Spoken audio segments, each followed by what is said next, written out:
kidding. You guys should tell a story.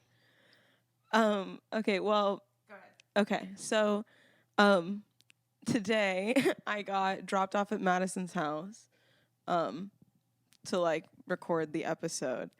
And when I pulled up on the street, there was, like, just a mountain of snow, between the street and the sidewalk. Like, it just, I couldn't possibly get through, and I am 5 feet tall. Like, I am not a tall human being. And I was wearing little sneakers, you know, I'm just very close to the ground. Jayce, who lives in Chicago, doesn't have snow boots. I don't need them. Chicago. I don't need them. I got my obviously- tennies. I got my walking shoes. Oh my god, my walking shoes. I got my walking shoes. Yeah, but so I like pulled up, got out of the car, and I had to like, there were like footprints in the snow, right, that other people had been using to get to the sidewalk, but I'm so small, I could like get my foot into the next hole without like literally falling over. Like I just simply couldn't reach it with my legs. And so I like started just kicking at the snow. I didn't know what to do. And so I like kicked a little path into the snow, and it took a really long time, and I like my hand got really cold because I like had my hand in the snow next to me to balance a little bit so I wouldn't fall over. And Like then that would have helped you. It just would have sunk in. I know. I know. And then when I got into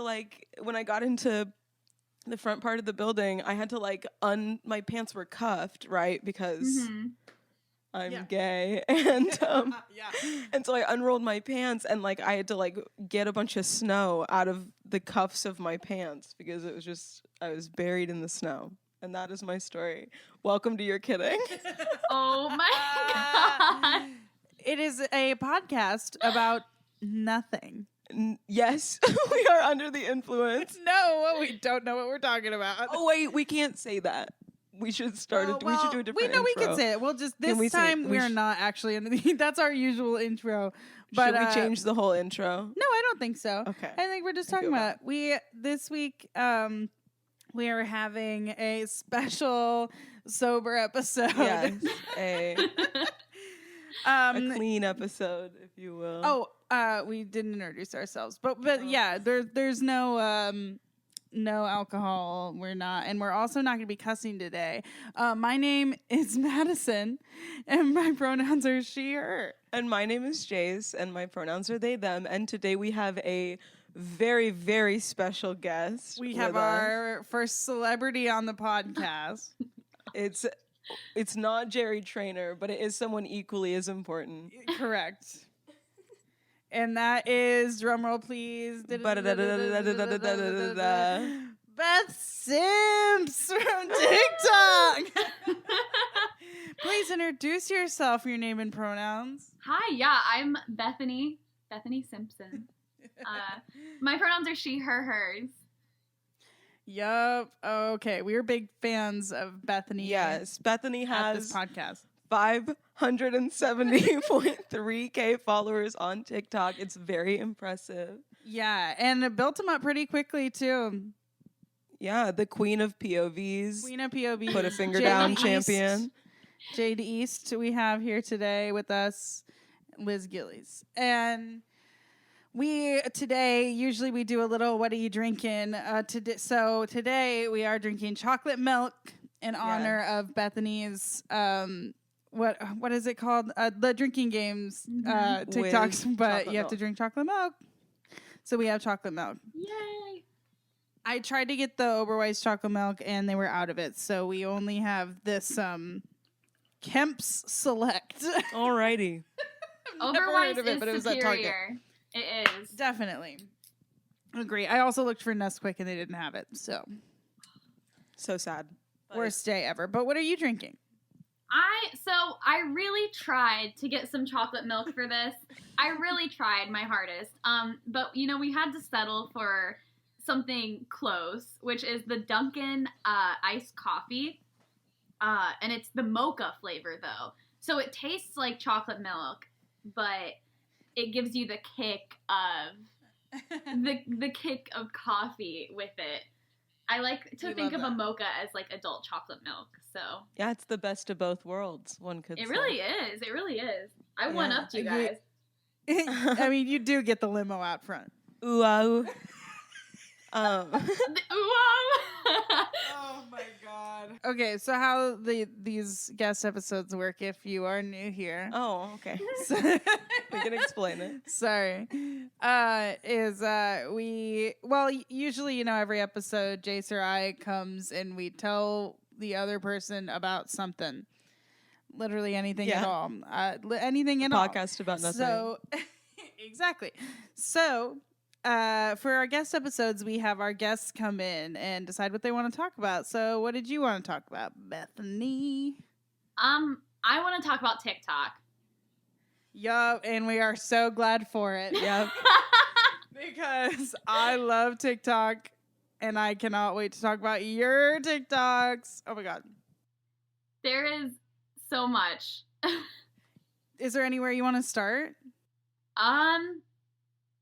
You know what? Where do you guys want to start? I'm sure, what do you guys want to know? How about we start talking about your TikTok in particular, and then maybe we can branch out to just TikTok as a whole. After that.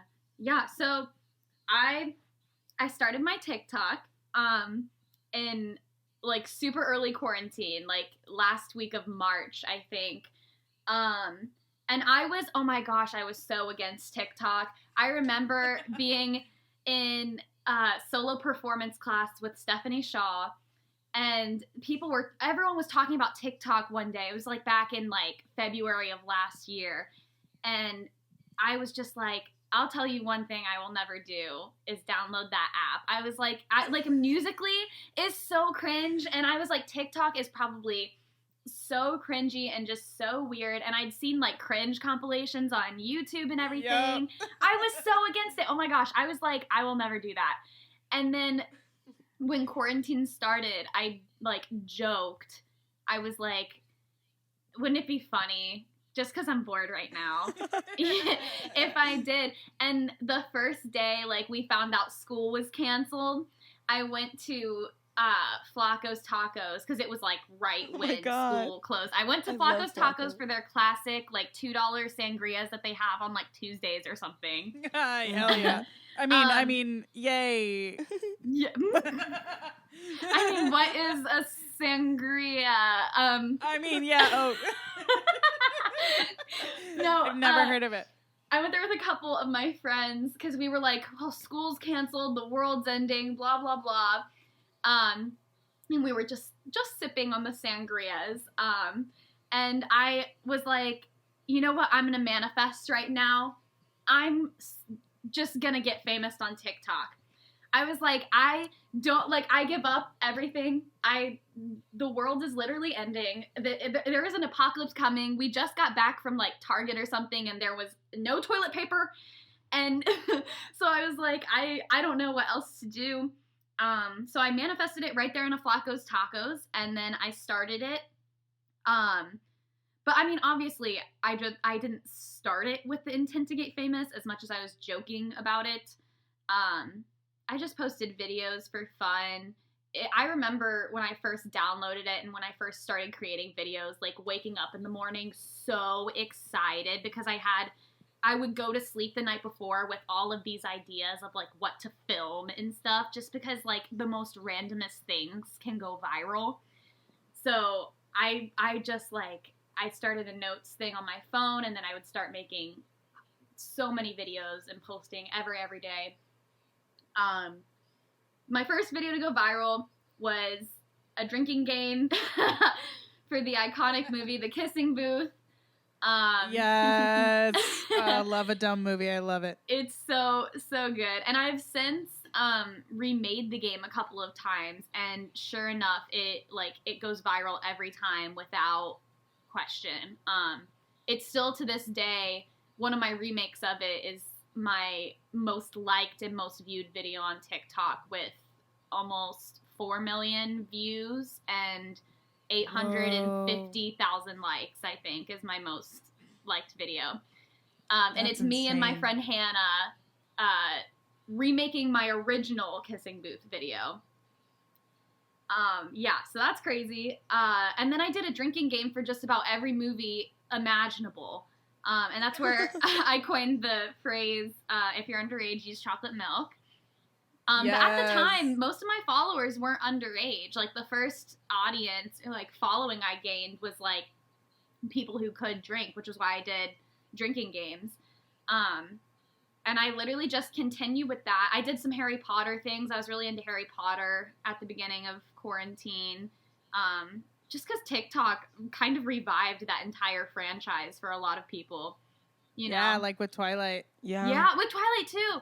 With a lot of, like, weird things and shows and stuff. Like, there's a bunch of celebrities on there now from our childhood. I saw the guy from Ned's Declassified on TikTok. Yeah. I was like, thank God, like, him and, like, Joe Jonas and just all of these. Okay. It's probably getting Criminal Minds revived. They've talked about it. Y'all, can I say something? Absolutely. I absolutely hate the fact that everything is just the same thing as it was in the 2000s now. You know what I mean? Like, What do you mean?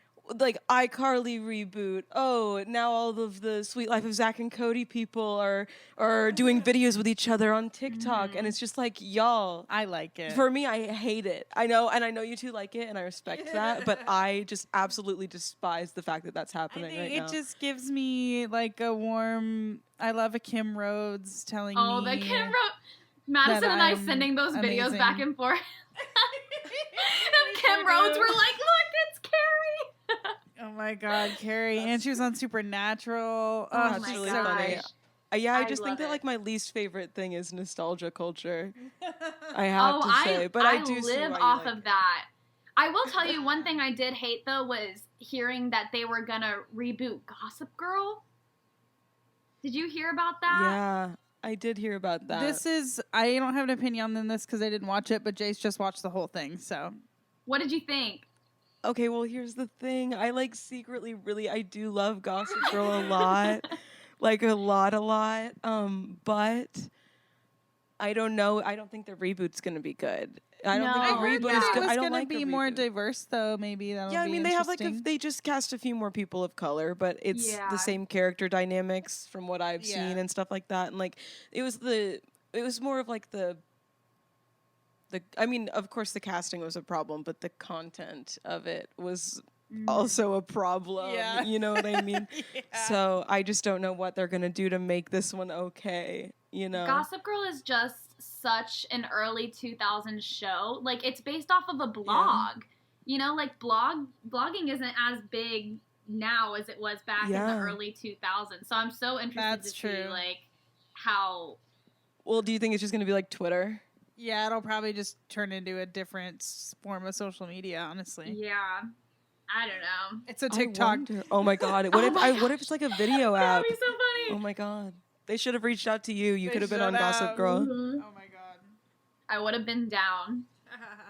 Oh, speaking of real quick, we did a whole long interview with Bethany where she talks about more TikTok stuff and also just about her and her life and how great she is. And And you can find that on our Patreon. And that is on our Patreon. If you want to become a patron, we have a few different tiers. We have the links for it everywhere. If you go to our Instagram and stuff, we'll talk about that at the end. But just wanted to mention the interview real link quick. in bio. link in description. Yeah. Okay. So I have a question that I wrote down. I have some questions. And I'm also just gonna think of some on the fly as well. So you are fairly popular on TikTok. Have you been like hit up by any sponsors or things like that? Or like have you had any sponsored posts or like how do you feel about that? Or Yeah. I think the craziest part is probably like kind of accepting the fact that I am a bit of an influencer now. So brands reaching out to me is like a thing that I do have to, or not have to, but I have the privilege of like kind of exploring now. I've worked with quite a few brands. The Coldest Water was the first one to reach out to me. That's a big TikTok influencer like start thing. Like the HelloFresh of it really of no, TikTok, it really yeah. is like, or like the honey of like TikTok. Like it's Yeah, I Yeah. love that. yeah. It's so that was kind of my first when Honey, they please reached out to sponsor me. us. That was back when I had like maybe 100,000 or something like that. I was like, oh, that's like a brand. I was like, that's so Yeah, cool. that's so cool. I've worked with a few brands since. I've worked with oh gosh. There's I'm a part of this like kind of company called Breaker, where certain musicians will like pay me to use their music or use their sounds in the background of my videos. Yeah. Which is really cool because it's not really a in your face ad kind of thing. I worked with a company called Blush. It was like a clothing company. And they just, a lot of the times it's like with clothing companies, they'll like send the products for free. And then I just like make a post. I worked with Halara, which was like, it was like sportswear and stuff. It's really nice. Like all the free stuff, I'm not gonna lie, it's really nice. Yeah. It's really cool. Does it pay well? Are you part of the creator fund? And also, do those sponsorships pay well? Or like, how do they pay if Yeah, you're comfortable the- talking about that? I would say I definitely make the most money from sponsorships and from brands, and like the free stuff as well. But I am a part of the creator fund. It's not as well paying as you would think. You get about 3 cents for every 1,000 views. So once you get 10K, you can join, and you have to have like, you have to have a certain amount of like engagement on your post or something. You have to be getting like 10,000 views per week or something like that. But once you join, yeah, it's 3 cents per 1,000 views. So I like to think of it in like a bigger scale is like, if I post something and it gets like 33,000 views, that's $1. Wow. Yeah, so it's not a lot. I would say like when I had a viral video a few weeks ago, and it got like 2 million views, and I got like 130 for that. So that's nice. But then like on an everyday basis, it's like anywhere from like, if I have a really bad day, I'll get like $5 from the creator fund for that day.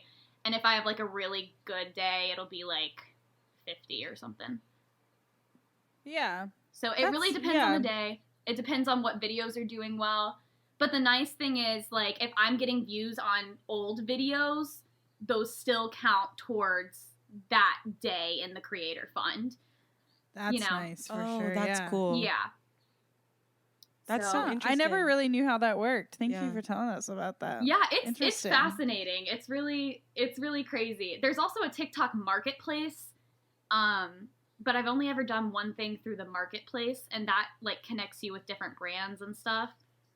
But is it to connect you to brands, or is it to connect you to like freelance work, or like no, that one specifically is for brands, but I've only ever had one like brand partnership that I've done through the TikTok marketplace. The rest of them have been like they've like emailed my business email or DM'd me on Instagram or something. It's very rare that they reach out through the marketplace. I honestly don't even know why they have the marketplace. It's not very, I feel like most creators don't really use it. But it's still a cool feature. Yeah. Yeah. So what's the like your content kind of like shifted, right? Yes. So you want to talk about that a little bit? Oh, yes. So when you do start growing a following, you kind of have to adjust accordingly to what is doing well or what kind of content is doing well. So I started out making drinking games. I got like a kind of like an older audience, kind of my age, like millennials. And then I think back in like June or July, I decided to put like blue streaks in my hair, which was a big decision for me because I was like, I'm never going to dye my hair because I'm a performer and I don't want to go into an audition with blue hair. Like that was like a big thing for me. Like that was holding me back, was like, I don't want to go into like this film audition or to this theater audition with like blue streaks in my hair or something. Like I don't want to do that.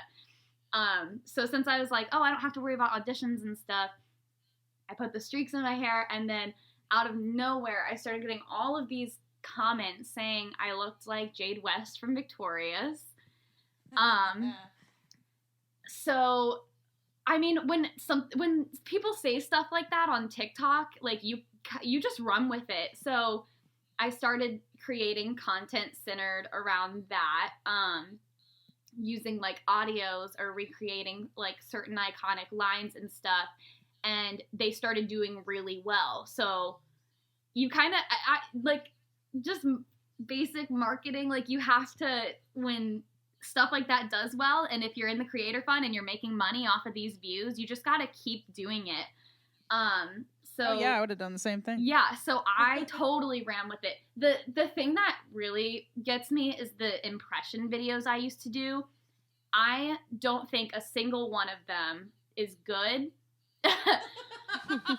or accurate or anything, but I'll tell you what, some of those have millions of views, and I like they're going to be out there forever because they're getting me that coin. Like, yeah, money. You gotta do what you gotta do, you know? So yeah, I ran with the whole Jade thing for a while. But just like how I did so many drinking games that I was like, I don't know how much more of this I can do. I did so much Jade audios and so much impressions and stuff. I was like, I just started running out of things to put out. So since then I've tried to kind of like put random, just things that are a little different from my main content. Like, I don't know, when Jade was my main source of content, I would throw in like a singing video every now and then just to see how it would do. And if it did good, I would keep it up. If it did bad, I would just private it, or I would just do different acting audios or POVs or just something different. If I'm thinking about shifting my content, I'll always kind of dip my toe in and test the waters. So when I did do a POV and it did really well, then I was like, okay, so that's my green light to keep doing more of that, since I know that it's going to be doing well on my profile. If that makes sense. Yeah. Yeah. Do you feel that the way that all works is sort of like limiting to you, or do you feel, I don't know, or do you feel the opposite, or do you feel something in between? It's How do you feel? absolutely limiting. It's really frustrating the way the algorithm works. And when people follow you for a certain type of content, you know, like, and if you stop producing that content, they have every right to unfollow you, like, if that's what they're following you for. So yeah, it's absolutely limiting. That's why I started live streaming, because I think it is a great way to connect with your viewers beyond your content. So then my viewers get to watch me just be me, as opposed to me acting as Jade, or me in a POV, or me like singing a song or something like that. I think that is kind of what has helped my following increase, rather than like losing followers based off of any time I change my content or any time I decide to rebrand. And like I said, whenever I do change my content, I make sure it is like I have the green light.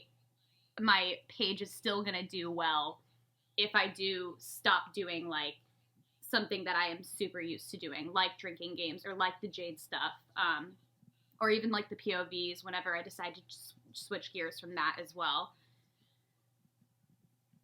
Yeah. Yeah. That's really, like, cool. That's really interesting. You have to be very organized. It's weird. I didn't know my brain worked like this, you know? Like, this is like marketing. Like, I had no idea. It really is, yeah. I had no idea my brain would process this stuff, or like would be good at this stuff. But it's fun. It's interesting. I really like it. Yeah, I mean, you seem to be doing fairly well so Yeah, far. you're great at it. I see your TikToks on my For You page like every few things I scroll through. It's like, That's good. That's good. I love that. And I love them. I love them all. I watch them all. Aw. Sometimes they're so cringe. Like, sometimes I'm like, God, I hate that people I know, like, I hate that my friends or people from school are gonna, like, see this, but, you know, like I said, I'm doing what I have to do, and, like, I love the audience that I've fallen into. I love that it's young girls, because I feel like I am capable of being a good role model. Yeah, absolutely. Yeah. And I think that that's the whole thing is, like, when I watch your content, like, I know who your audience is. Yeah. You know, so it's not like it makes total sense. And, like, it honestly just shows me that you're smart. Like you said, like you understand the marketing of it all. Like, that's what it shows, you know? Thanks, Queen. Ah. It's true.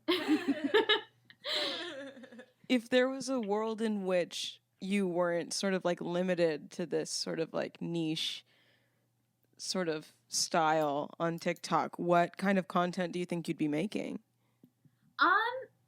Well, I'm still working towards being able to put out what I want to put out.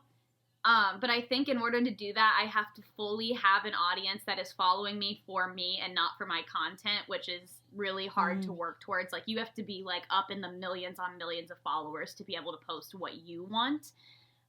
Yeah. Heard. Okay. So I think if I was posting whatever I wanted, which I am sort of doing here and there, I would post musical theater, which is what I'm trying to slowly brand myself as, with, like, I will do, like, acting things sometimes. I have, like, a lot of acting videos on there, and singing. Those seem to do pretty well, too, I've noticed. Yeah, the acting ones do great. It's just finding the audios that it doesn't matter how well or bad it's acted sometimes. It's just the audios that do well with the audience that you have. So, like, for me, like, Victorious audios, iCarly audios, those do a lot better than, like, the Vampire Diaries or One Tree Hill, or just because most of my audience is younger, so they want to hear those kind of scenes or something. I've had a few singing videos do really well too, which is very encouraging. I hesitated to post those for so long. Singing, it's scary. It's like revealing. Yeah. Yeah. I still get nervous to, like, sing in front. I don't sing in front of my family or anything, and, like, we go to school for it, so it's yeah. So I do that, and I would love to start doing, like, dancing videos and stuff too, but I just, TikTok dances just look so awkward on me. Like, I can't do them either. I hear you. Oh, it's just so weird.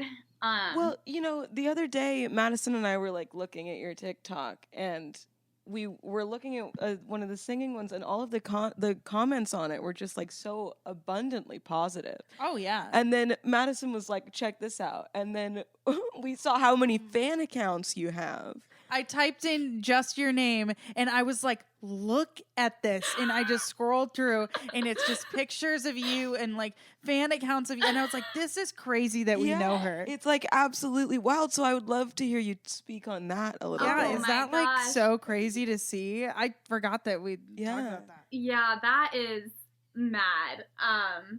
It's really, like, because I know there's a ton of girls who follow me, who idolize me, but to have them take time out of their day to make a fan page, to post edits, to, like, and these are I think the first fan page I had, like, showed up in, like, October or something, and that was when I was like, oh, okay.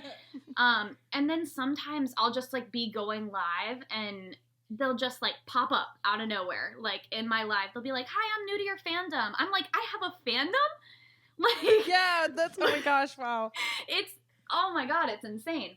But yeah, it's absolutely mad. Sometimes it's a little weird just because they'll post pictures that I have archived. So I'll be like, where are they finding these? Or, like, like pictures from my Instagram that are, like, 5 years old, or that have just been privated, or videos of mine that I've been privated. I just really have to watch what I put out now, because anything that I that's post, wild. even if it's up for an hour, like that can be saved by one of those accounts, and just like you can find it anywhere. It's unreal though. It's so sweet. Gosh, it's so sweet to like open up my Instagram in the mornings or something, and I just like, it's just like a post of me or like an edit or something, and they're just like, hope you have a good day, Beth, or something. Like, it just makes me want to cry. That's so sweet. That's like really, yeah. They're so Is adorable. I feel like it must be so, I don't know, like I feel satisfying to have so many like people love you. Yeah, and know? you have like a very, I want to say like comforting fan base. Like I never ever see negative things on your posts or like on anything. Well, then you here's a know? question: Do you get any Yeah, like have you negative stuff, gotten? and like how do you deal with that, or like Yeah. if you want to talk about that? Yeah, so I would agree that my fan base is mainly positive. Just because it is such a like sweet demographic. It's just young girls who look up to me, like my positivity and stuff. And I think I branded myself very much as like a positive, optimistic person, like I am. So I think that kind of helps in keeping the negative energy off of my account. But I mean, everyone gets hate comments. I have gotten hate comments.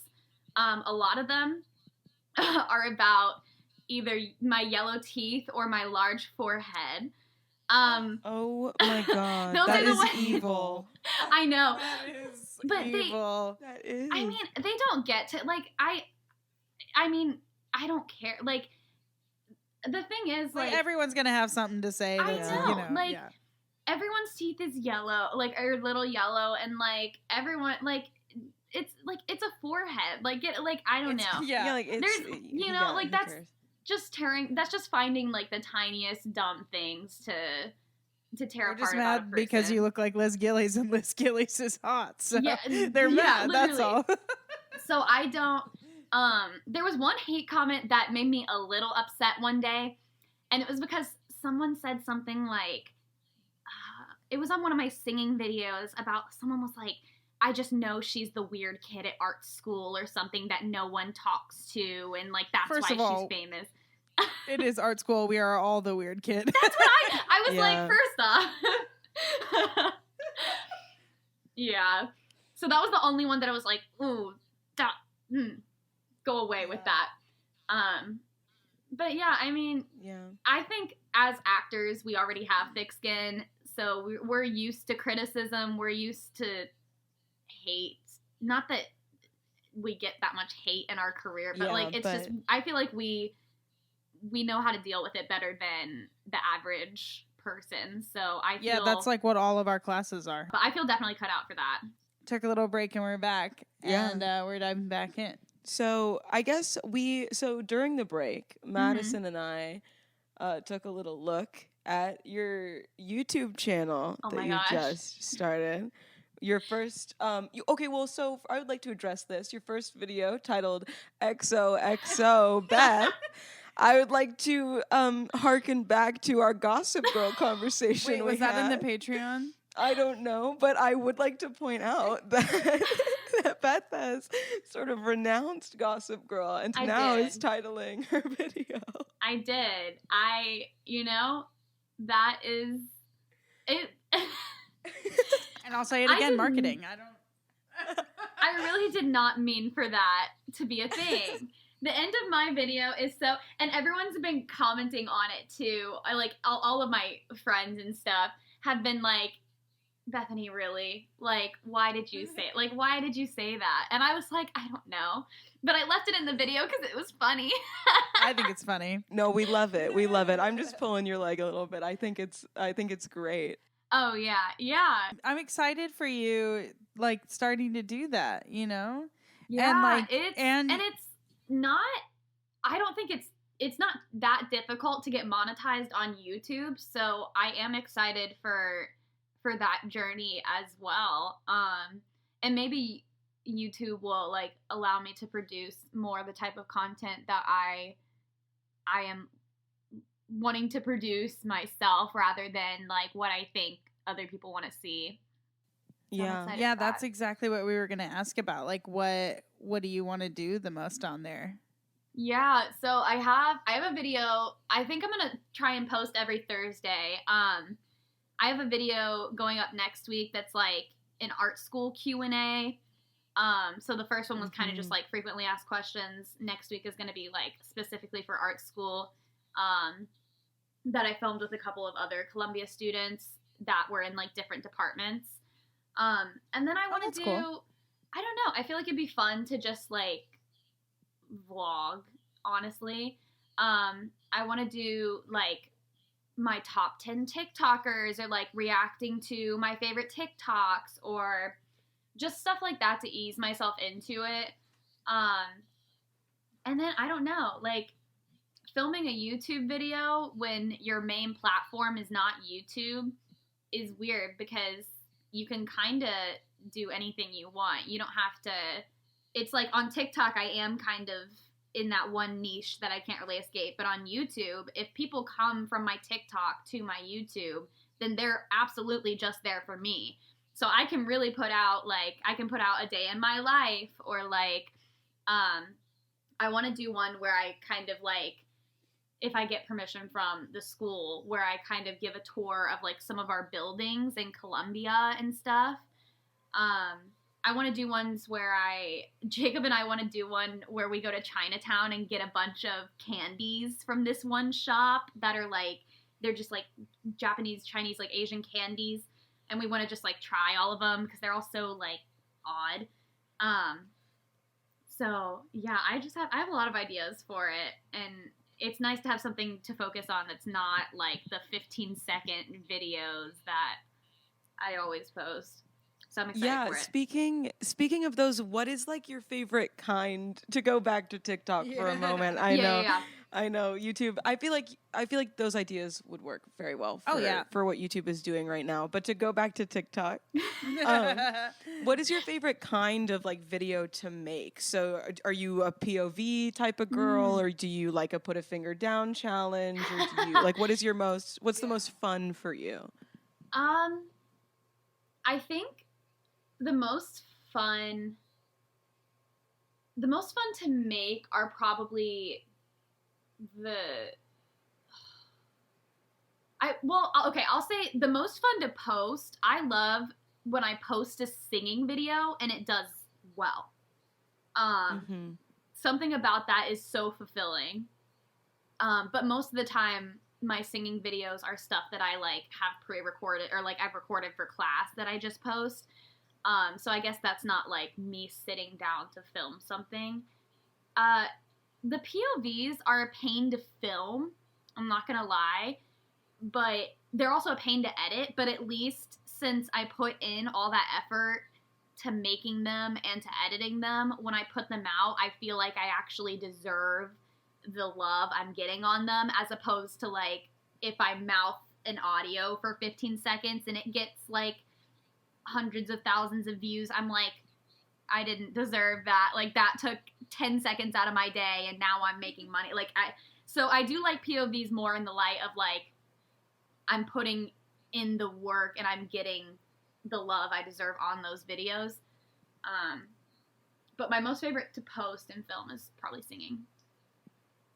Yeah. That was a whole like response for like such an easy question. No, that's exactly what I wanted. Yeah.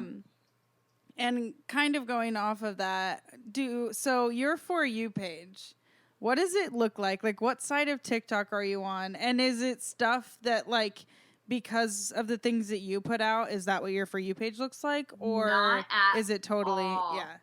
No, gosh, it's really funny because my For You page is so completely different from what I post. Like, I have never seen, like, I guess I've seen a couple, like, Nickelodeon videos and stuff. Most of my For You page is, like,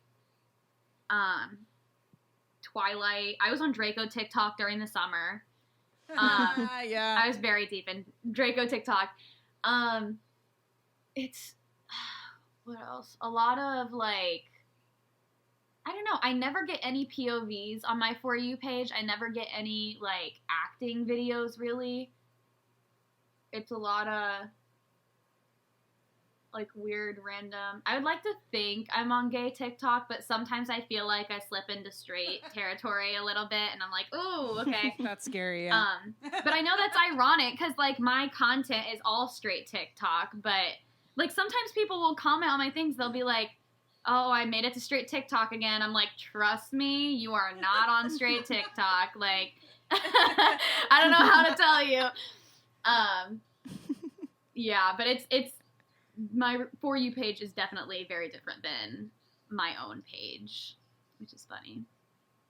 Yeah. I mean, that makes sense to me. Mm-hmm. I've noticed that, like, I thought that, like, following you and liking your stuff would make the other people that do those things come on my For You page, but it hasn't. Like, I just That's get more of good. you.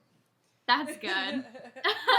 I'm very glad for you, for your sake. And I'm like, that's great. I love more Bethany, but I don't need other people's POVs. Thank God. Who's some of your favorites to watch? Oh my gosh. My answer to that question is always Willy Wonka TikTok. I think he's Oh my God. so funny. Like, Is funny. He's just so Evil. funny. And Evil energy. what's crazy is, Bethany gets it. like, I've been following him since before, like, when he had less followers than I had. So I have a screenshot of Willy Wonka TikTok at, like, 300K. Whoa, that's which crazy. is insane, because he has, like, 18 million now. So I'm, like, an OG Willy Wonka TikTok stan, not to brag or anything. No, but I love him. I've become friends with, I don't know if you guys know Dylan. He's a Taylor Swift and Glee TikToker. No, No, I don't know who that is. A lot of my but I friends would like do know and follow him, and I was such a huge fan of him. I remember when he followed me, like, back in May, I was like, oh my gosh, I love this guy so much. I was fangirling, but now we're, like, besties, and it's so cool, because I'm like, oh my God, he used to be one of my favorite TikTokers, and now we're friends. Same with Devin Carley.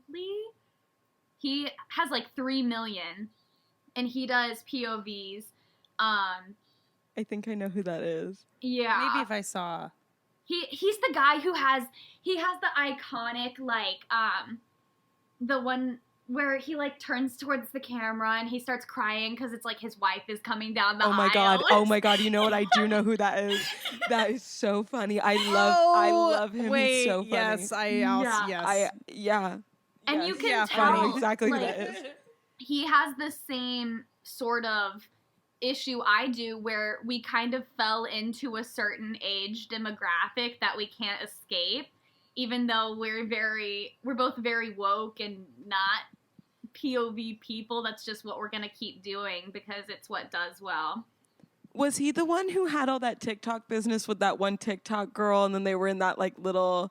With Tati, yeah. With Tati. That's him. Oh my God, yeah. Mhm. No, Wait, literally. with Tati? Yeah, I followed Yeah, that, Devin like, and all of that Tati. business. Devin and Tati.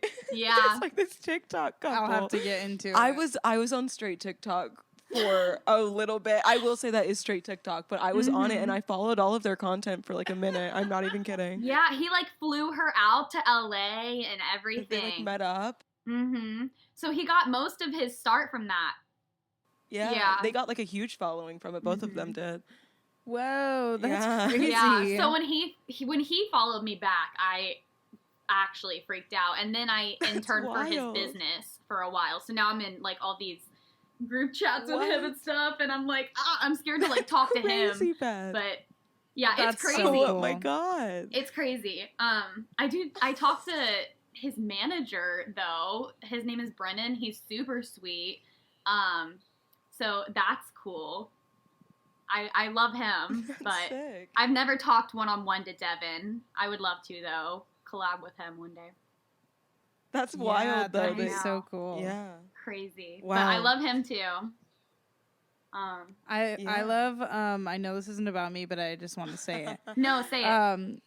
Snarky Marky. Yes. The one, ladies and gentlemen. The volume in this bus is astronomical. And then the new character, what's the new character's name? It's like the lady you work with, like your coworker. Mm-hmm.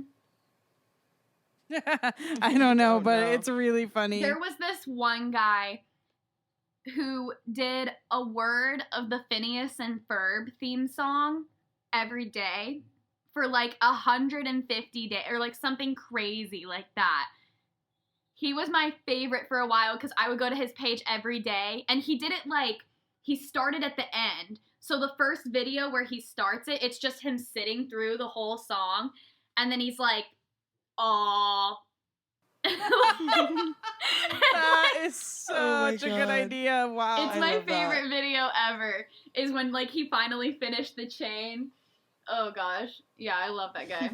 That's my list of top tier TikTokers. So you're planning this big move, correct? Mm-hmm.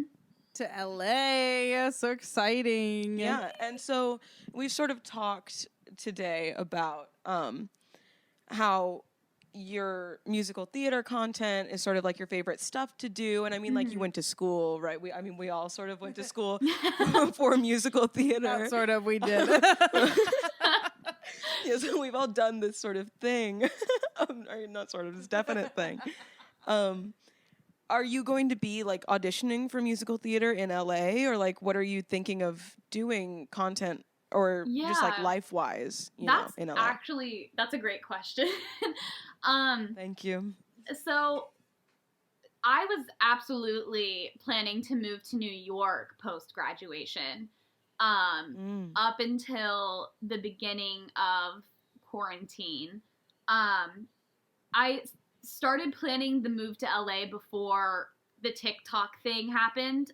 So it wasn't because of that, but it definitely eventually like factored into it.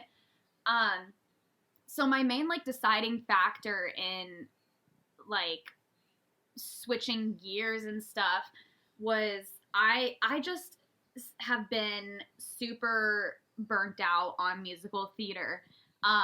After the show we were all in together, A Man of No Importance, I loved that experience so much. But after that show, I was just like, I was burnt out. I was so burnt out. And especially now being in my 5th year of studying it, and I'm very kind of like, I'm grasping to draw like the passion from anywhere.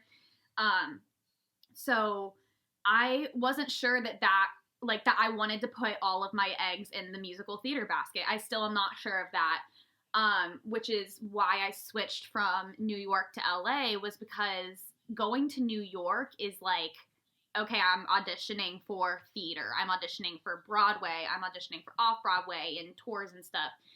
LA, you can audition for, you can do theater, or you can do film, or you can do, like, there's a lot more background dancer, like, musician-y opportunities, and it is a good place for social media influencers and stuff to live right now.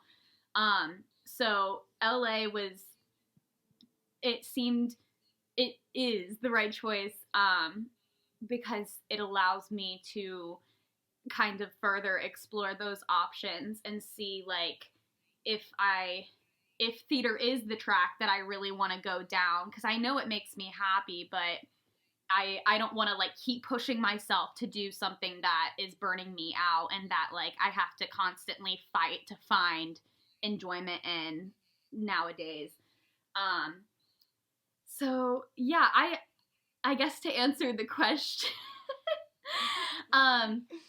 yeah, I do plan on still continuing to pursue musical theater. I just don't know if it'll be my main focus post-graduation. I don't know if it'll be my end-all, be-all like it has been for the past, for the past 4 years of my life.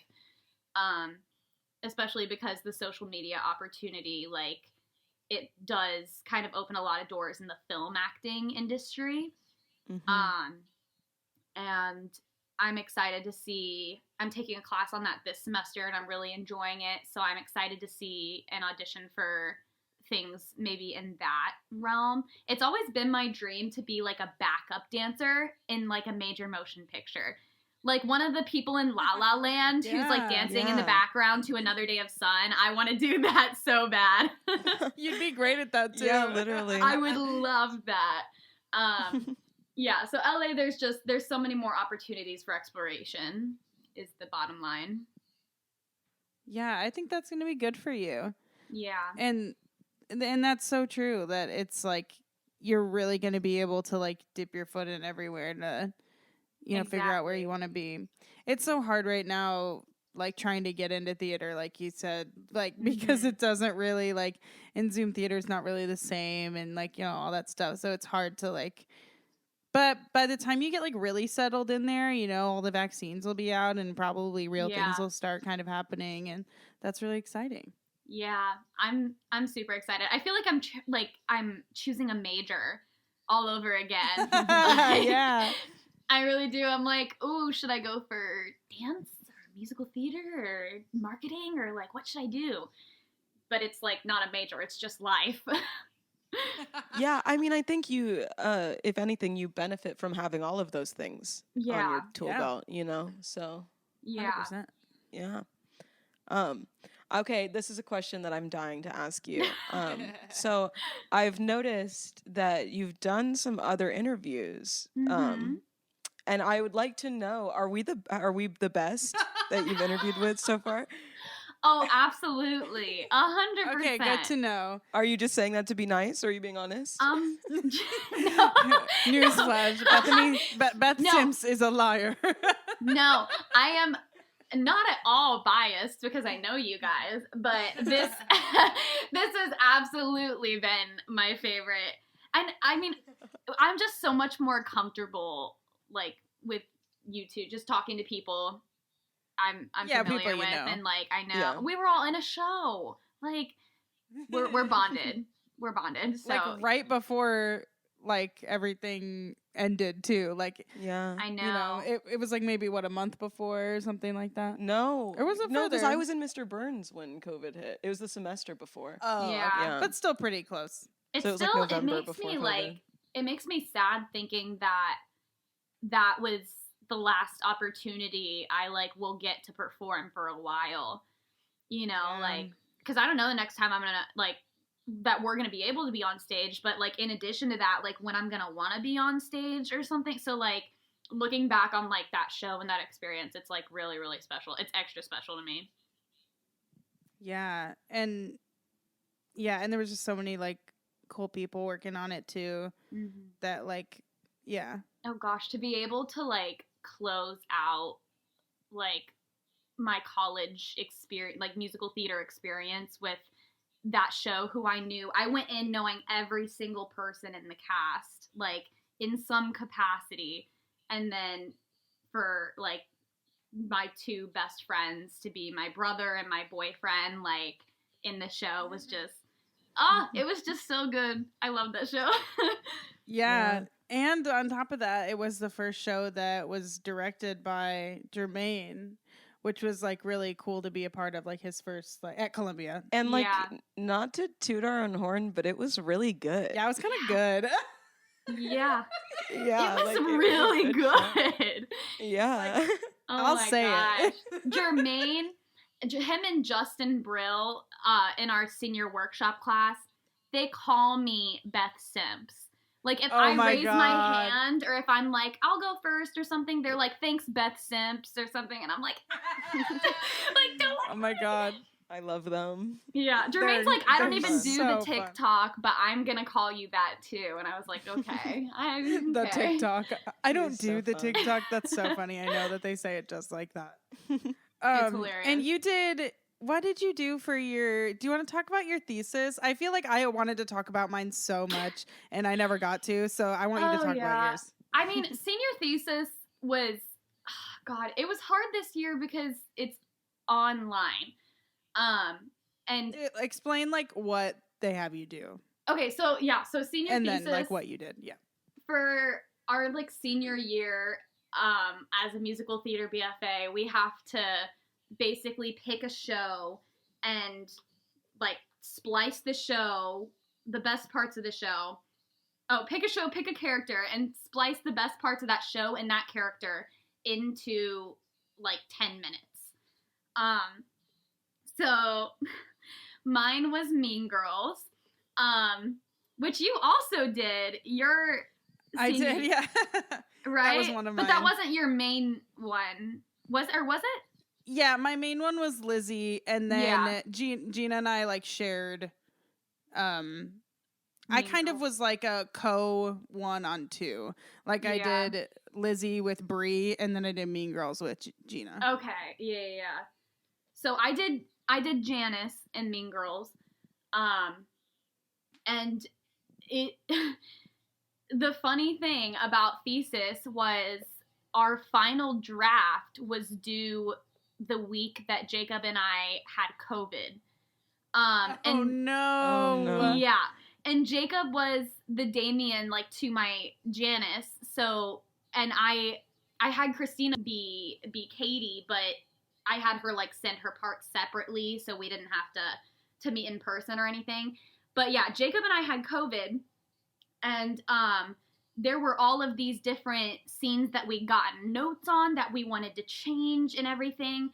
And we just had to, like, suck it up and do it while actually, like, having COVID-19. We sung, like, half of the songs, and I turned it in for a grade, and Amy and Andra had no idea until I told them. That must have been so difficult. Was it like recorded?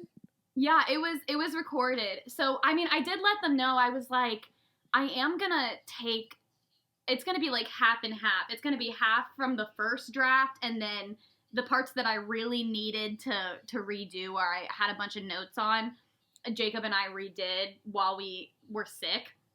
But I let them know. I was like, this is the situation and stuff. I was also in a Mean Girls Directors Series class at the time with, like, the casting directors, and I also had to turn in audition tapes for them while I had COVID. So there is, like, tapes of me singing, like, I'd Rather Be Me, actually with, like, a 100 fever. Like, it's crazy. God. But, I mean, I wouldn't have turned them in if they were bad, so. Yeah. When you had it, was it, like, really bad, or, like, how was it? It wasn't awful for me. I got it from, Jacob and I both got it from our third roommate.